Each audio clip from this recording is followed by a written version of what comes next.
grateful that you're here. And so let's give a warm welcome to Susan Harkness on the whole area of history of education in Fall River. Susan, good to have you. Well, that would take a long time, the history of education in Fall River. The scope of our program tonight and the committee that we've worked with Dr. Fradkin, Odette Amarello, Bruce Rex from the Citizen Scholarship Foundation, and we have Judge Macy with us also tonight to speak to us, is to focus on why is Fall River called the Scholarship City.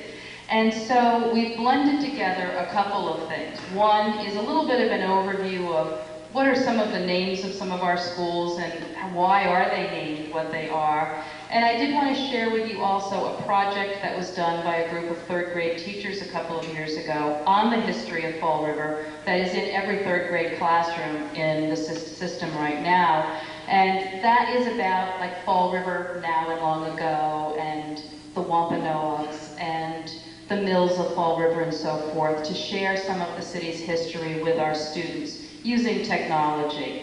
So my role tonight is really to just kick things off and talk a little bit about the system, the Fall River school system itself, and then we'll be turning it over to talk about the proclamation of when the motto of Fall River changed from "We'll try" to the Scholarship City. And we have a copy of the proclamation hanging on the wall over here, and there are some paper copies on the table over on the other side of the room. And Dr. Fradkin and Odette Amarello and others will be talking some more about that. So with no further ado, let's go through a quiz, pop quiz, on what are some of the names of some of the schools of Fall River. And maybe some of you will actually remember who some of these people are. I was taken aback when we cleaned out my mother-in-law's house a few years ago to find my father-in-law's diploma from Durfee High School, which had been signed by a few people who have schools named after them today. A couple of them I've used actually in the presentation. So let's see what you know about that. It's not like Somerset where you have South School, you know, or Pottersville used to be there, which was named after an area. We had the Highland School, but most of our schools have people's names. And they're named after outstanding people who lived or worked in the community, and many of them are named after people who worked in education. For example, do you know who William Connell was? Anybody?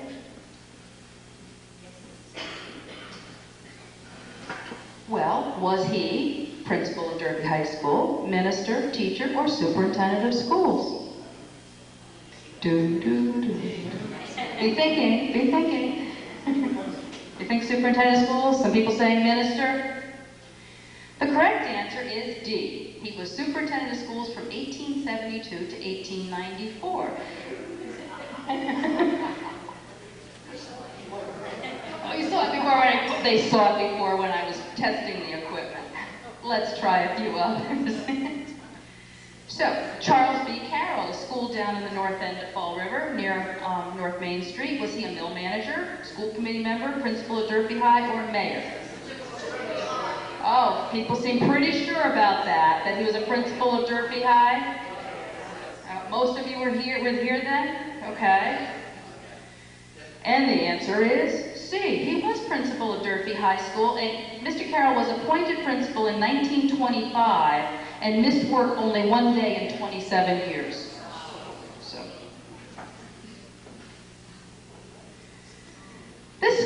This next school, was named after a superintendent who was well known for his work with special needs. Children with special needs. Any guess on what school that might be? Whoa, you are absolutely right. The Hector Balliol School down in the south end of the city. Absolutely. Very good. He lived where? He lived on June Street. Okay. On the corner of French even. See, I'm learning from all of you. I didn't know these details. I threw in a couple of answers here that I figured would make it easier to guess. Like, yeah, you knew it wasn't BMC Durfee. And Healy, I left out her first name, so that was like, you knew that was right. That's right, the answer is B, Hector L. Balliol. Other interesting facts and names. Did you know that Samuel Watson was a mill manager and a scholarship donor? Did you know that John J. Doran was a Spanish-American war soldier?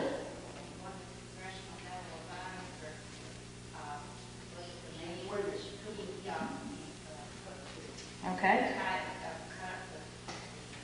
So we learned that he won the Congressional Medal of Honor as well. So very important individual to the city of Fall River, and hence we have a school named after him.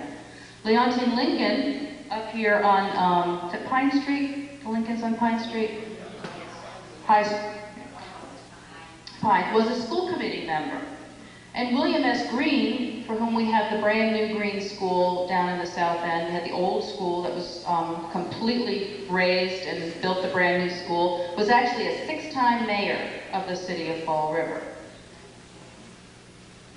So it's kind of interesting when you stop to think about the names of the streets and the schools and the people around. We all know the story of BMC Durfee. We all remember, many of us who went to Durfee remember the 29 bells every morning and so forth, and are really in favor of supporting the restoration of the bells now. But every school has a story. And we have been fortunate in Fall River that Nicole Kelly, who is a graduate of Durfee High School, was commissioned to write a book that we use in our 5th grade classrooms that actually includes this information and more about the naming of the schools in Fall River, so that 5th grade teachers can actually review this information with how things are named in our city. So, for example, we all recognize that the Brayton Avenue School was named after, and Brayton Avenue was named after the Brayton family, which was a really important family in the city. So does anybody know of any other schools they know the history of? The Wixon? Susan H. Wixon. School committee, that's right. First woman on the school committee. Yep. Dubuque was Susan Helen Wixon. Dubuque was named after a prominent French attorney in the city, and you know, each school has its own history in that way. So, no. Harry. Few named after women, but that would be an interesting study too, how few are named after women versus men. So, for my father-in-law's diploma was also signed by Edmund P. Talbot, as well as Charles B. Carroll, and so it's just interesting to see the names and to see that those are the schools that we have them named after today. So, what will the future schools be named after? Who will they be named after? And who are the prominent people in our community who may be, you know, in the future? We think about these things. We kind of hold on to it for a long time, but we don't tend to name them after regions of the city. The next thing I'd like to share with you is actually an overview of some slides and slideshow that was done, as I said, by the 3rd grade teachers on the history of Fall River. And they went out and they took pictures of some sites in Fall River today. And we had access to a series of slides that had been put onto a CD, actually, through a special project funded by Quaker Fabric and an externship for a teacher, so that they were able to integrate these original pictures, older pictures, with these new photos that they actually took of locations to show children what did Fall River look like then and what does it look like now.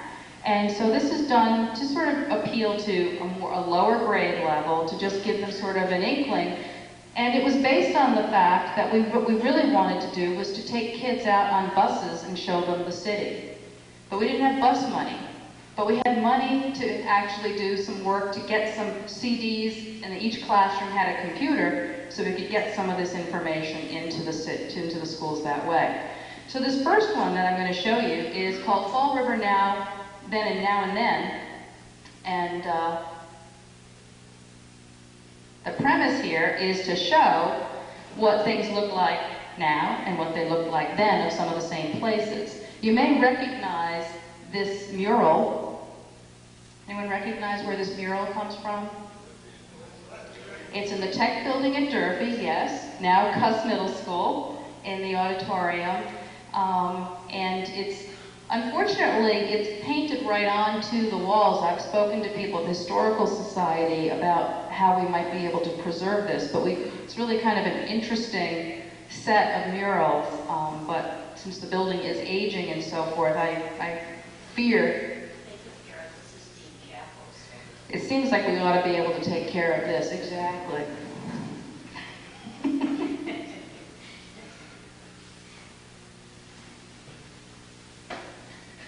Fall River now and then. Premise here is communities change over time, including name changes, and we all know that when it was bought from the Wampanoags, incorporated in 1683, the town was called Freetown. And then the southern part separated became Fall River in 1803, which is why we're celebrating our bicentennial now. The name was changed to Troy at a town meeting in 1804, and then later, as you know, 1834, it was finally changed back to Fall River. And there's a typo at the bottom there. It was finally incorporated as a city in 1854.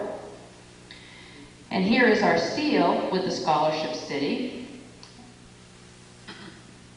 The city motto, "We'll try," was the first motto that came to be after the Great Fire 1843, when most of the city was destroyed. And we'll talk a little bit more about when that motto was changed to the Scholarship City later on.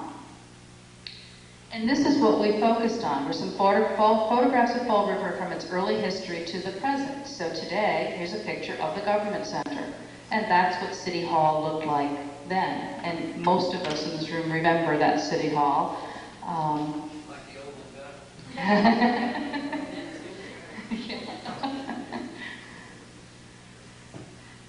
The Quequechan River, and helping kids to focus on an older picture of what happened to the falls.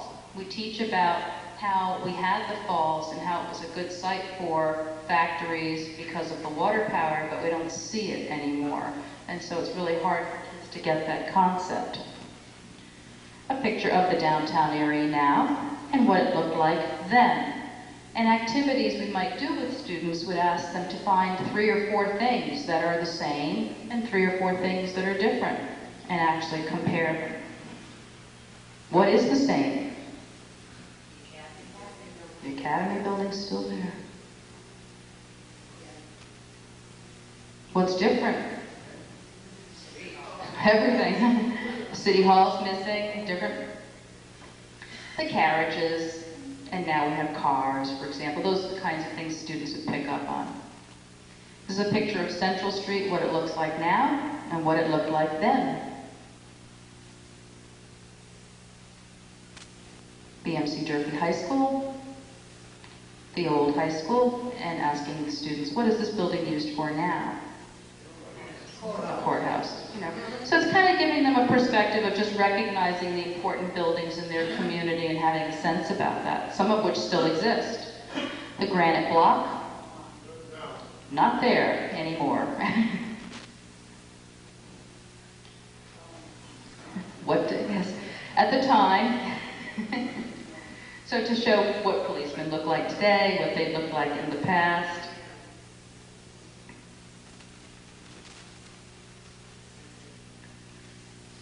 Pleasant Street, now and then.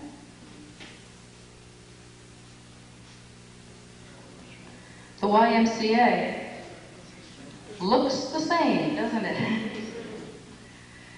Main difference is you see different cars in front of it. Different kinds of cars that tell you that it's an older building. Went across the river, took a view from the Taunton River on the other side underneath the Braggett Bridge, because we had this photo as well, to kind of show what did the city look like from across the river then, and what does it look like today. How has transportation changed over time? What was it like in the past? What was it like today? For third graders, we're not as conscious about focusing on the exact year or time period. We just want to get them thinking about things in the past and things today. The Academy building, very similar. Talking about how did we get running water then and today.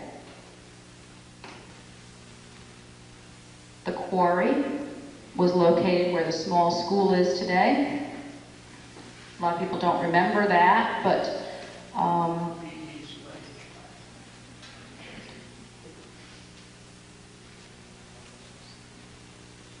this is not actually, it needs to be changed, it's not the sewage treatment plant, but it's water treatment plant. And just kind of summarizing, Fall River, like all communities, has changed in many ways and has stayed the same in many ways. And so the main point is to have kids notice those differences over time. I'll just show you one other.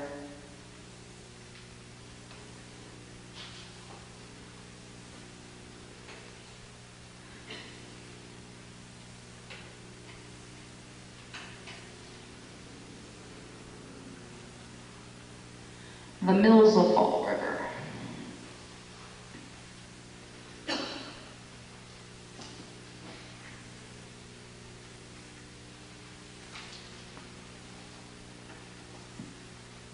To introduce students to the reasons why there are so many mill buildings even today in Fall River and why they look that way. And we talk a lot in 3rd grade about the history of our community and New England, and therefore the technology and the factories and the economy play a role in that.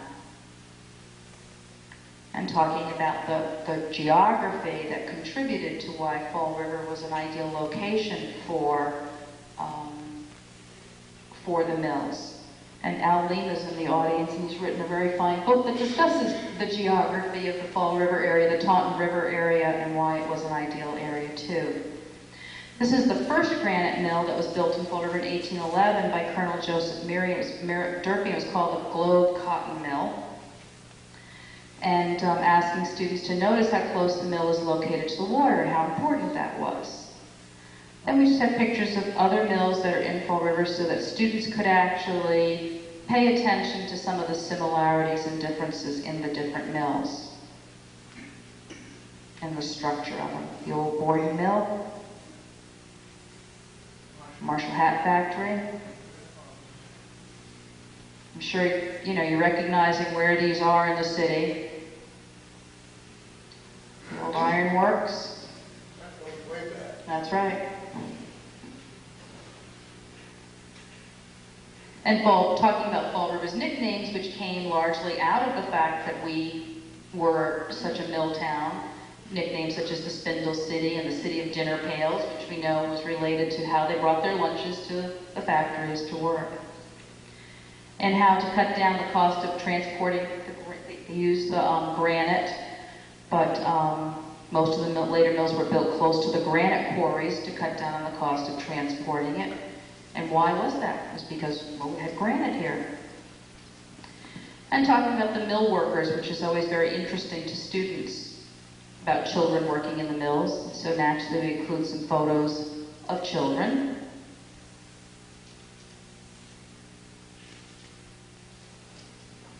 That they were able to crawl under stuff in order to clean grease. And so therefore we all know that labor laws came into place later because of these things. But there were no child labor laws in the 19th century.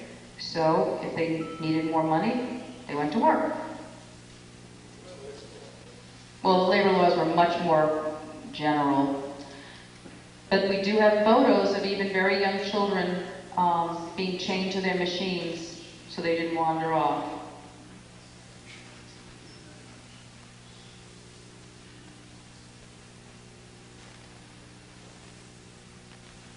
So the maximum work week was set at 60 hours.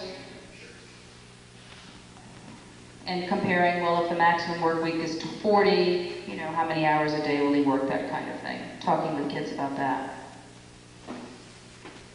And about the lives of children, which 3rd graders are very interested in. And factory schools.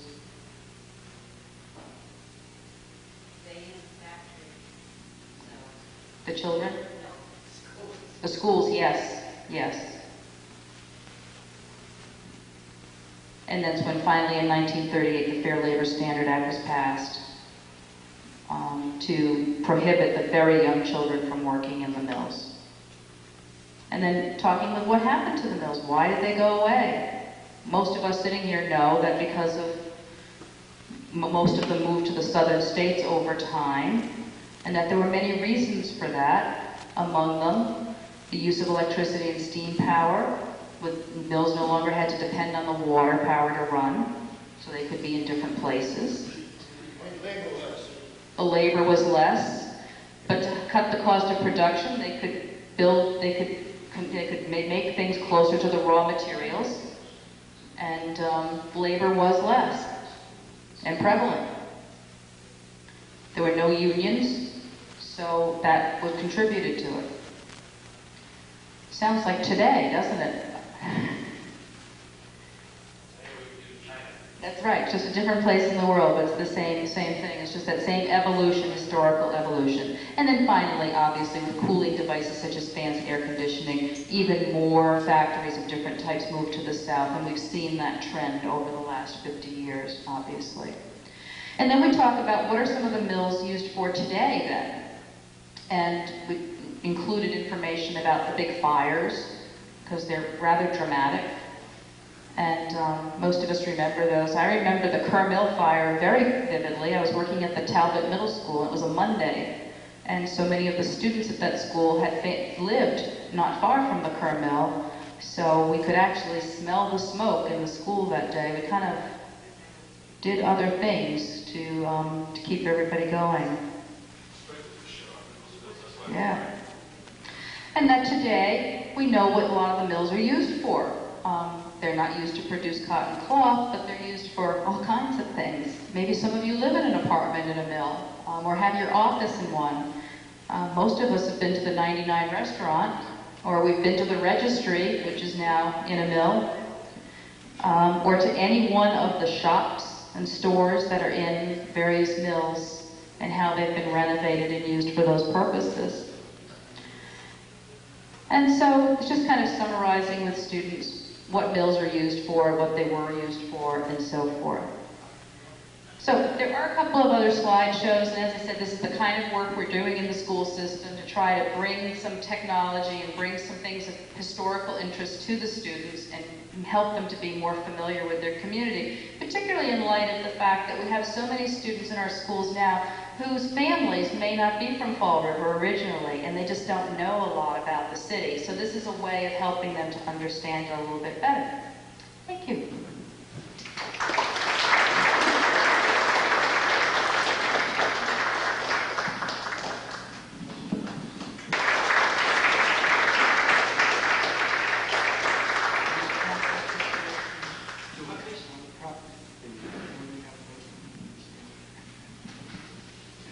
By the way, you might want to know that Pauline DeMello Sardina lives in Somerset, and both her children also receive scholarships. A chain reaction. You know how nice it is to see so many people here, because this program was an extra, and Lawrence, of course, always is there to help. He's the most unusual man. Here he set up 6 different lecture series. Here's the next one, which he didn't need. But knowing the man that he is, if he can help community or humanity, he always is willing to do that. I think he deserves a fine thing.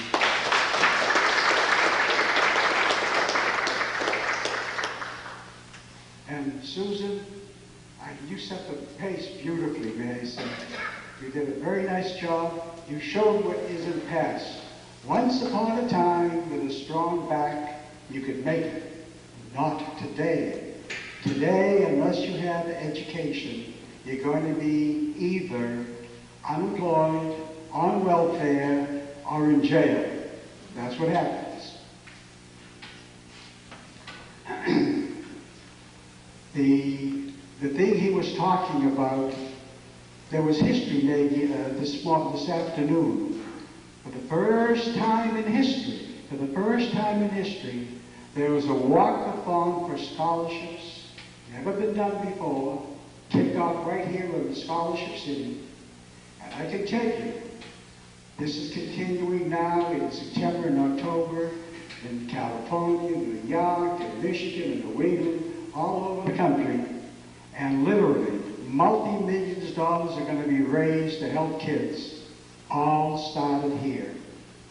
The Scholarship City has to give the individual, the young people in particular, once they get to know it. A lot of times they don't remember the Scholarship City, but the name has to catch on. We're no longer the Spindle City. But if they can have pride, it makes such a tremendous difference that they'll do better in school, less apt to go into drugs, less apt to go teenage pregnant. And if that is so, that means less people going to jail and more people who become taxpayers. Let me tell you some of the things that this program can do. Even in today's paper, it shows what can be done. I put together a series of articles here, and they are free over there, whomever wants to pick them up. And also, if you notice, if you could prop up that picture over there with the... This one? Yeah. You see, that's the building that is housed in St. Peter, Minnesota.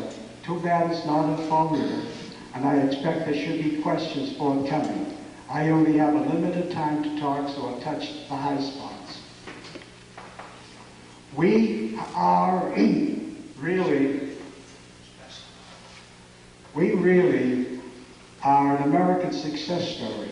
Can you imagine taking $1 from Eleanor Roosevelt in 1958, generating now $1 billion. $1 billion is 100,000 million. I don't know what a million is, never mind a billion. But it's a fantastic sum, helping 1 million students. That took us 45 years. It's only going to take us 5 years for the next billion kids to help with another billion. That's how fast we are growing, because we are so needed today in the country. Fall River can honestly say,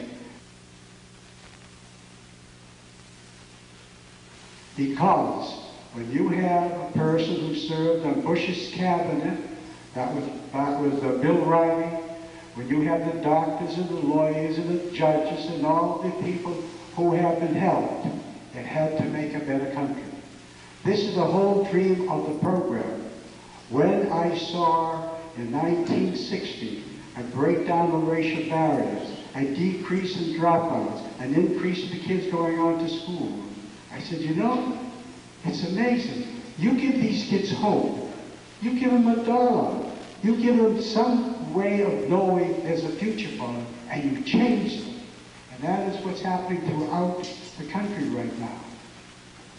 We're the only organization that deserves the name the Scholarship City. My wife is going to tell me when my 6 minutes are up, because I talk an awful lot because there's so much to say. We have been endorsed by every single president since in the United States, since Eisenhower. Some of the things that make this program true democracy in action. I can tell you, the historian Gibbons had said years ago to the Athenians, when you want the government to do everything for you, you lose your country, you lose your freedom. This is the danger that exists in this country today. If you think that the government is going to do everything for you, understand there's a tremendous penalty for it. When they take away your rights, when 50% of the people are voting in the last election, 30% here, the greatest value we have should be for voting. But you neglect it. You're going to put in people you don't care about. They'll destroy your country.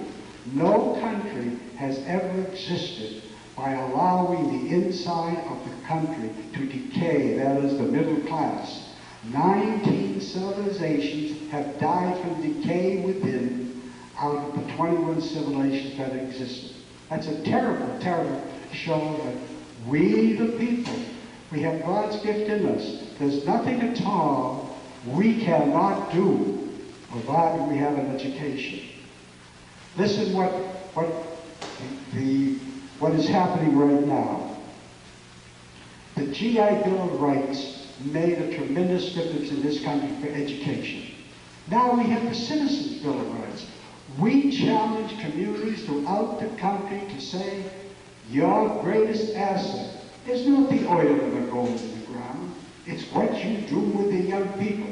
You give them hope. You give them opportunity. There'll be less drugs, less teenage pregnancy, more teachers, more taxpayers, and less people in the prison.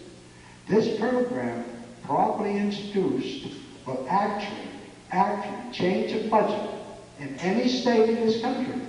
That's a power that Fall River, the scholarship city, has given to the country. Why? Because 25% of your budget is spent negatively on drugs, teenage pregnancy, and prison. Decrease it. And this program can do it. It will give you more positive money for other things, such as education. There are 6 million young people from moderate to low income who are not going to college because of money. But I can tell you, programs like Dollars for Scholars can make that difference. And if we encourage, not by ourselves, because the people never can solve this problem, the government cannot solve this problem, but if we work together, you can see that we can make a tremendous difference. For instance, the state of Washington took money out of its state scholarship program. Doesn't cost the state any money. They right now have over $15 million that have been awarded to the 110 chapters. There's nothing people cannot do once you give them a dream and the knowledge that, I know, the time goes so fast. I'll just end with Brown University. Because Brown University, I think, is such a feather in our cap. Brown University has said, this is history in the making and beneficial to the country. That's why they wanted the material for the John Hay Library, which is a research library. When they do that, you're going to find again that it's going to affect the budget. In today's paper, or a paper, it said, why is it that the MCAS all of a sudden is increased in Fall River? Maybe the American Dream Challenge and Dollars for Scholars is the answer. There's no other reason that I know of. Maybe there's 31 points increased in the SAT score. I can tell you the number of people that we have helped, 2,000 in Fall River alone, but what we find is that people, if you give them hope, they all have God's gift in them. These people, whether in jail or whether they're drop out of school, they have the brains. They need the motivation. If you give them the dollar, just a dollar, but if you don't, it's going to cost you $40,000 to $100,000 to keep them in jail. It's the greatest investment you can make is education. Now, the reason why I started this is because I know this program has made a difference in this country and can continue. We have books over there to sell if anybody wants them. They're only $15, something about Dollars for Scholars, how it started here in this city. We have a program that we keep on increasing because we know that if you give people at an early age, a dream and hope, you change them. So we developed the American Dream Challenge, the only community in the country that has this program at the present time, but it will spread throughout the country just as Dollars for Scholars. And I can tell you, we are so blessed in this city. We have so many nice people. I have such a rich life here. The people that I know, the people that I admire and respect and work with. It makes such a difference, I can tell you, when you have people who are dedicated, like Odetta Murillo, who is the chairperson of the American Dream Challenge, because if you start early, 4th grade, keep them in school, headed towards a higher education, then Dollars for Scholars take over. You change that individual, and you change the community when you have education. I can tell you, if any of you people here want to be a part of us, we would welcome anybody to be a part of our board. Just see me, myself, and Odette. We won't meet till November. If you want to be part of us, we welcome you. I thank you very much. It's a pleasure I continue being here, and I love the fact that so many people came. Thank you so much.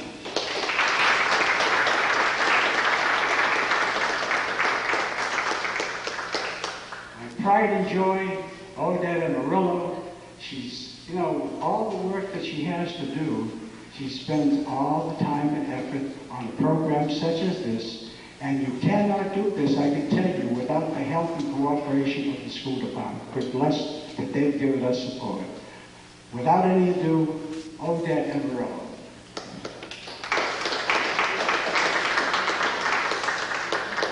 You see that? I have to be coached all the time. No. Some of the things that happen that make it so gratifying, I can tell you, is having people who have benefited from the program and willing to give something back all the time. That's the reason Judge Joseph Mason, nice to have a judge in the family. He received a scholarship, repaid a scholarship, had a scholarship in memory of his father, in memory of his uncle, in memory, I think now, of his cousin.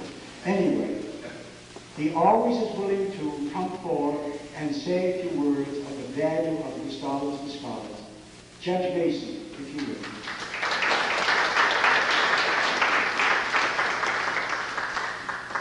Thanks, Doc. I think the reason I'm here is because the last thing you said, I always show up. I always tell Doc that I hope I'm as young as he is someday. He's like the Energizer Bunny, never stops. And those of you who watch him, at least as long as I have, know he hasn't slowed down a bit. And I hope we're all as young as he is someday. In terms of the scholarship, I think it's important to kind of put it in a context. The citizen scholarships are a little different than most scholarships. And when I went to Brown, and I'm sure the other people have got scholarships, one scholarship usually doesn't take care of the whole ball of wax. But this is a community scholarship, which is a little different than most scholarships. And Fall River, frankly, is a little different than other places. It's a community, and you can't go anywhere in Fall River without either knowing somebody or being related to somebody. And when I came tonight, I didn't know who was going to be here. But as I look around, I can see teachers here who remember me when I represented the school committee and know what a great friend of education I was then and am now. I see Faust Fiore, who taught me trumpet when I was a little kid, and Bob Gagnon, who sold me my graduation suits and called me out on strikes in the Pony League. And I still thought I was outside, Bob, but Dr. Greer from Brown. So everything is like a little ball of wax or a big ball of wax here in Fall River. What separates the citizen scholarship out, at least for recipients, what should separate it out from most scholarships is it's a community scholarship. It came, when I got it, from Dollars for Scholars. Now it comes from maybe a couple $100 here or there, or maybe more. But it's not like a Ford Foundation scholarship. It's not like a Rockefeller scholarship. And it's not even like some of the scholarships you get from the universities that you attend, which are an amalgam of funds from people you never knew and places you never heard of, and perhaps for altruistic reasons and perhaps for tax deductions. But the fact is, the citizen scholarships are community scholarships. And to be frank about it, the citizen scholarships, at least in terms of the amount of money, make a difference, but they make only part of the difference. When I went to Brown, it was still one of the most expensive schools in the country, and I probably would have gone there somehow even without the citizen scholarship, but it certainly helped. This year, I think all the scholars who got scholarships from Citizen Scholarship Foundation got $1,000. Anybody who's looked at the prices of tuition, ranging from $35,000, I guess, for Brown and Harvard and Tulane, I know those because that's where my kids went, but even the state schools are $15,000 and $16,000. So the $1,000 goes a long way, but it doesn't exactly pay the freight. What it does do, however, and I tell the recipients this, and I think they listen, I'm not sure, but I can tell you what it did for me is, it's an expression of confidence in you from a community that you came from. It's not necessarily a reward for excellence. Everybody that applied for scholarships this year got it. It's a reward for need. But to those of us who at least think about these things, it is an expression of community confidence in you. And it does instill in you two things, or at least it should. One, some confidence that you did the right thing and somebody recognized it and you're going on to be educated. And two, it instills a sense in you of giving something back. Because as I tell the recipients, and I mean it, nobody knows who they are. When I got the scholarship in '61, I think at that, even those years, you got them for 4 years, it was $1 from 1,000 different people. They didn't know me and probably didn't even care about me. But the fact is, the community did. I got a scholarship. People since 1961 have been getting them. And I can tell you this. Over the years that I've been involved with the Citizen Scholarship Foundation, when it first got started, when I came back to Florida, I was a little disappointed in what I considered alumni support. I think my father's scholarship was the first memorial scholarship. But over the years, since he passed away, I have been heartened, and I know Dr. Fradkin has, particularly, by the number of scholarships that have come back to us from previous recipients. I know you didn't mention it. I think Richard Riley, former head of the EPA, gave a lot of money 2 or 3 years ago when he was the keynote speaker. And I know that as people come forward and give the scholarships every June when we give them out, other people have said, you know, I remember. And I guess it's about a 20 or 30-year time elapse before you get to the point where you can give these scholarships back. But the fact is they do come back. The other fact is, and I'm being repetitious, but I just want to reiterate it to those of you who've been kind enough to donate to the Citizen Scholarship Foundation, or those of you who might want to, the scholarship recipients appreciate it, and it frankly is not the amount of money, but it's the fact that the community had confidence in young people that makes it all worthwhile. So I'm happy to be here because Doc asked me to. I'm happy that I got the scholarship when I did. I'm happy to have been able to give back a little something to the community. But I want to say, on behalf of it is here, thank you very much.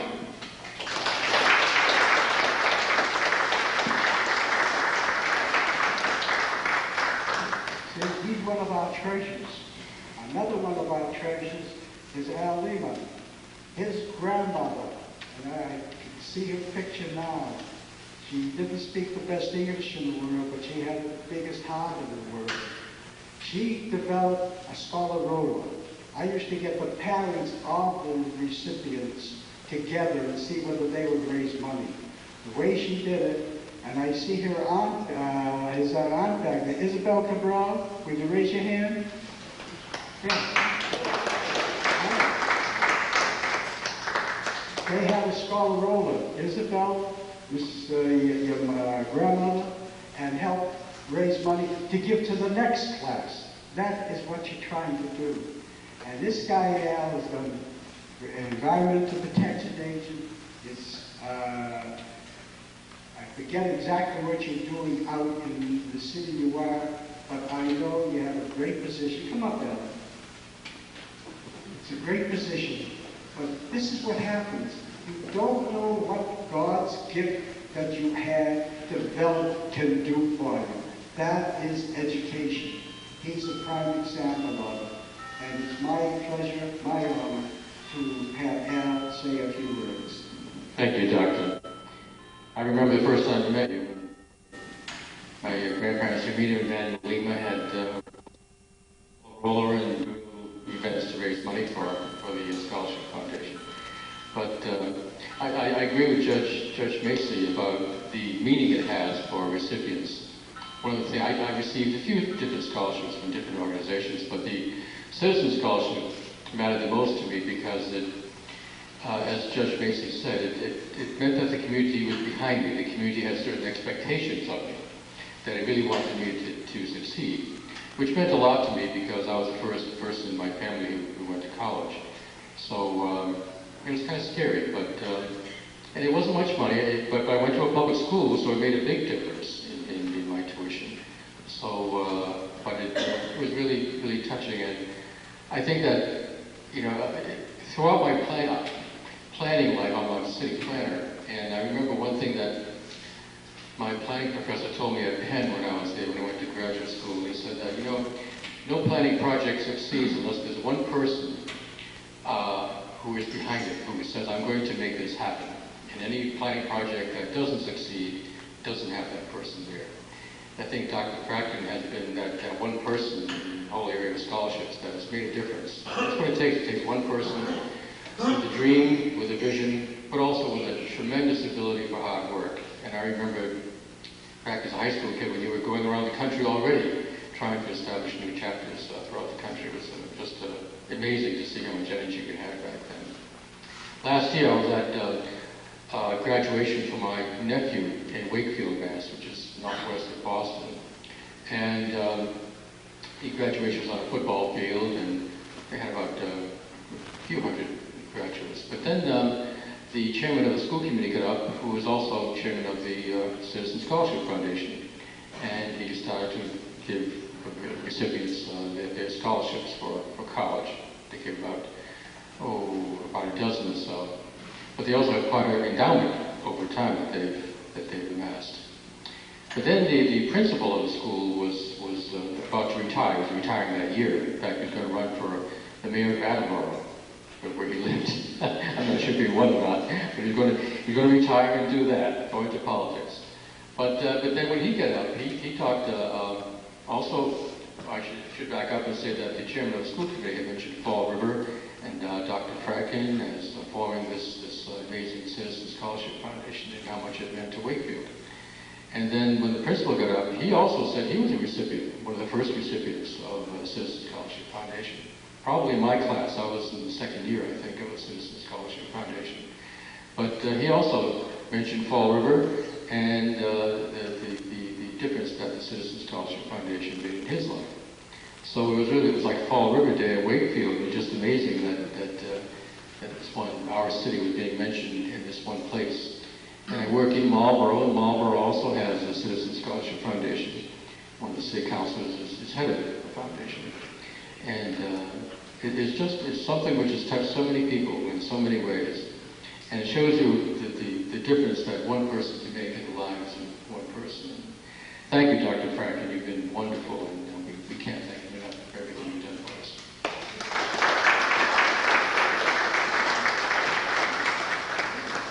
See, I learned something new. Now we know where our recipients are.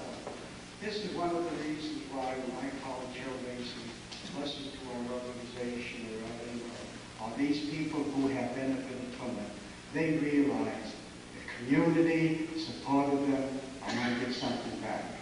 And one of the people who loves to give something back is Odette Amarillo. I can tell you, she's into so many things. Where she gets her energy and time, I do not know. But she is a deep, committed person to help people. And it's my pleasure and honor, I can tell you, that she is the chairperson of the American Dream Challenge. Odette. Good evening. Yes, I am Odette Amarillo, and I am with the Fall River School System. And just to piggyback what Judge Macy and Alima said, it takes the whole village to educate a child. And that's exactly the foundation, the core of the Dollars for Scholars, the Citizen Scholarship. That's exactly what it means. It is all of you thinking about educating a child. So we have two components from the Dollars for Scholars. Is the American Dream Challenge, in which I am the chairperson, was of course funded by Dr. Fratkin, and also the honoring of parents, the unsung heroes. The American Dream Challenge is absolutely a wonderful program that is spread out of throughout the Fall River school system, and not just, but also throughout the Catholic schools. We give scholarships to 4th, 6th, 8th, and 10th graders.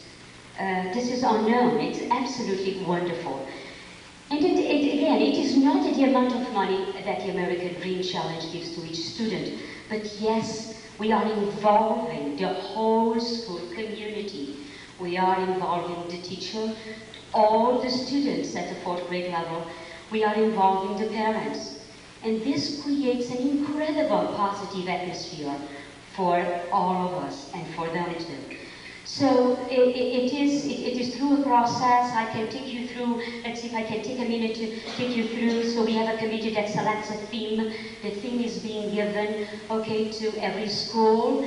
Every 4th grade teacher decides when to sit down with the students, go through the theme, explains.